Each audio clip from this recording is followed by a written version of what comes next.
Welcome back to the Boostly podcast. This is the podcast that gives hosts the tools, the tactics, the trainings, and most importantly, the confidence on how you can go out there and get more direct bookings. Today, we are going to be talking about how you can identify the right market to be in. And to help us do that, we're going to talk to a successful short-term rental host and ask the questions which you can listen to the answers and take that information and perhaps implement that into your business as a host. So let's dive in. Let's find out all the information that we want to find out and go behind the host with him. So welcome along, Drew. Thank you for joining me. Oh, thank you for having me, Liam. It's an honor to be here. So I know we've talked before. We've obviously spoke about websites before, and I'm familiar with your business. But for people who have just tuned in and don't know who Drew Pearce is or Sage Vacations, can you kind of give us the background? What kind of business model do you use? How many units? Where in the world? All that cool stuff.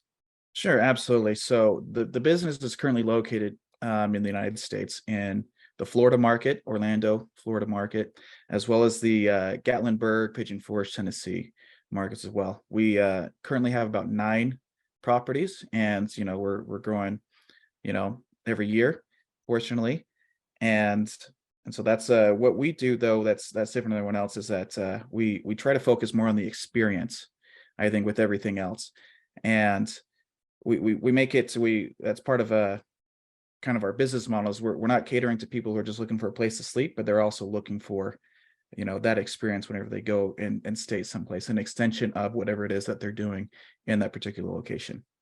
Experience is so important, and more people are booking for not just, like say a bed to sleep in, but actually because they're booking with emotions. They're thinking, hey, what emotions am I going to have? What kind of experience am I going to have? Which is cool. So we'll definitely dive into that.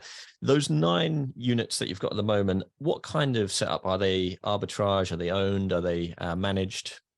7 of them are owned by me and investors jointly, and then 2 of them I just barely started. So those are actually managed. Nice. So starting to diversify the model, which is cool. How did you identify these locations, and what tips would you be able to share around that? Yeah, I think honestly the easiest way to do that is just to take you step by step, like what my process is, which is actually pretty proprietary. I don't tell many people this, so you guys are getting an exclusive access to this, if you will. The first thing that I do is I identify anywhere here in the United States. That's kind of where I'm currently just focusing on, is here in this country, and identify where all the top locations are for vacation destinations in each country. And so in each state. And right now, that list of markets that I'm looking at is over 900 different markets that I'm looking at. So I go through, and then that's obviously easy, just a Google process with that. Then the next thing I do is I look at the travel demand using AirDNA. The AirDNA score, for those of you who don't know what that is, it gives you a score and basically says, is the market growing and is the demand keeping up with it? So it's a good sustainable market. And I go there and I look at what the rental demand score is in that market. The other thing that I do is, because I'm not just looking for a place to make a quick buck. I'm looking to build a brand. So I'm only looking in markets that have already about 1,000 plus vacation rentals in that market as well. So after I narrow it down from about 900 plus markets to about, say, 200 markets where they have about 1,000 plus, and then anything that has a rental demand score of about 80 or higher, that will narrow it down again to, say, 30 or 40. And then from there, I narrow it down again to see which markets then are going to have the highest ROI. And so I just look at what the average rental revenue rental is in that market. And then I also look at the average home price. And from there, you can just calculate a very simple ROI. And then that's how I get it narrowed down to, like, say, my top 3 markets that I'm going to be looking at. And if you follow this model, it's pretty much a 90% chance you're going to be successful, because you've already narrowed it down to where the markets are going to be the best. And don't be afraid to look outside your own backyard. I live thousands of miles away from my nearest rental, and it's very doable. And that's how I started. I didn't start in my own backyard. I even started in, the reason why I did that is because when you're first getting started, you're going to make mistakes. It's inevitable. Everybody's going to do it. The path to success is through failure. And so when you do make mistakes, it's nice to be in a market where that is has higher margins, and you can kind of, it's forgivable. You can stumble a little bit. How do you manage the teams from afar? So you're in a number of different Mhm. markets. You've got some Mhm. obviously closer by, some thousands of miles away. What is the secret sauce? Who helps you? And how do you effectively manage from that far? Yeah, that's actually the number one question I get from people, because they're all very nervous about, they want to be able to see the property themselves, go be within 20 minutes or something like that, and go check on it any time that they want. Mm. And it just comes down to picking people that you trust to do it. And that's the most important thing, is just making sure you have people there on the ground that you can trust. So the first thing you got to do is find a really good housekeeping company, or just somebody that you hire individually. It's difficult to hire an individual until you have at least 4 or 5 properties that are constantly booked. So I'd recommend probably starting off with a cleaning company first, and then transitioning to hiring your own housekeeping crew, just to save on that cost, and you have more quality control, things like that. Having a checklist for your cleaner. I know a lot of people, when they start doing short-term rental, they just go, hey, let's send my cleaner around, and they've cleaned it great. But Hmm. especially for people listening to this who are in the early days, you just need some sort of, what does that clean involve? What is checked off? Especially if it's a cleaner who might not be familiar with doing short-term rentals. It's slightly different, isn't it, compared to standard home cleans? Because at the end of the day, you need to check all drawers are empty, you need to check the cutlery drawer, check everything is in good condition. And it's just great having those kind of apps, which you can then view the clean and all the information from Hmm. 1,000 miles away. So that Yeah. makes sense. And something to add to that as well is that Turno has a marketplace. So you can find housekeepers on there as well, cleaning companies in particular. Ah, And that's so, cool.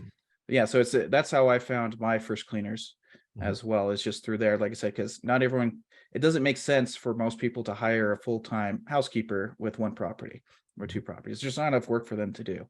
But a cleaning company makes sense because, you know, they supposedly will have something like, 20 plus properties that they're cleaning. So adding on one, just yours, makes a lot of sense for them. The nice thing is that they know what they're signing up for. They know that industry and kind of what's expected of them, because they're already working with lots of other homeowners in the area. And so it's a great head start. And then that way you can kind of still tweak and refine, the things that they're doing for you, but it gives you a huge boost when you're first getting started. I feel like it just makes your life a lot easier when you're working with a professional who's already familiar with the industry. And one of the hardest things to do is to find good people. So anybody Yeah. listening to this, looking for a cleaner, TurnoverBnB or Turno now. Hmm. It's a great way to find your first cleaner and first people who will really help push your business forward. How did you get into hospitality? What was the thing that started this, and what did you do before your life in hospitality? So I had always just wanted, I always thought it'd just be fun to be a homeowner, essentially. Like, one day what I want to do is just buy a house wherever I want it to be in this vacation destination, and design it how I want, and just get a management company to manage it for me. That was initially my goal. And then I went with my family and another family. We went together on a vacation down to a place called St. George. It's Zion National Park here in Utah. And we just had a great time there. And a lot of it had little to do with the area that we're in, because we really didn't go out and explore much. It was really just an excuse to leave our houses and hang out just together for a few days. And we just kind of I just noticed a lot of things that they did that were just little things that just made the stay really enjoyable. They everything was marked about how to do this, how to do that, with the TV remotes. And like I said, the check-in instructions were just super simple to follow. And we went into, they even said, hey, if you kids want to ride a bike, we provide these bikes in this little garage area and everything. Here's the code to get into the garage. And we even used those. And it was just a great experience. And I remember just turning to my wife at the time and saying, I think I could do this. I think we could do this. No point in waiting. Why don't we just go ahead and do it? And that's kind of how I decided to get into it. So I wasn't like what most people are, accidental hosts, things like that. It was definitely a conscious decision. I'm going to get into this, and I'm going to do it to make money. And um, I guess leading up to that, I didn't have a lot of experience in hospitality prior to this. My experience was, in business management. Fortunately, both of my parents are entrepreneurs. My dad's a chiropractor and a martial arts school owner. And I did very little with his clinic, but I did a lot with his, with the martial arts school. I started teaching there. I mean, not like a full-time, but, I remember teaching my first class when I was just 8 years old, teaching 4-year-olds some stuff. And then I, was involved with it pretty much my entire life leading up to it. And as I got older, I became more and more involved in the business. So I understood kind of how to make a business tick, how to make it run, how to market it and things like that. So I was learning all those great skills just along the way. But unfortunately, I was working for my parents, so I wasn't making much money. So then I had to get into sales. And that's kind of where I was at that time. I had about 8-9 years of sales experience. At that point is when I actually got started into the hospitality business. So that's what I was doing prior to doing Airbnb full-time, vacation rentals. Having a blast, gonna get it on the Bruce Lee podcast. Bruce Lee like Bruce Lee, cause it's so hard and the T is loose leaf. Making up those rhymes, don't write it, just do it loosely.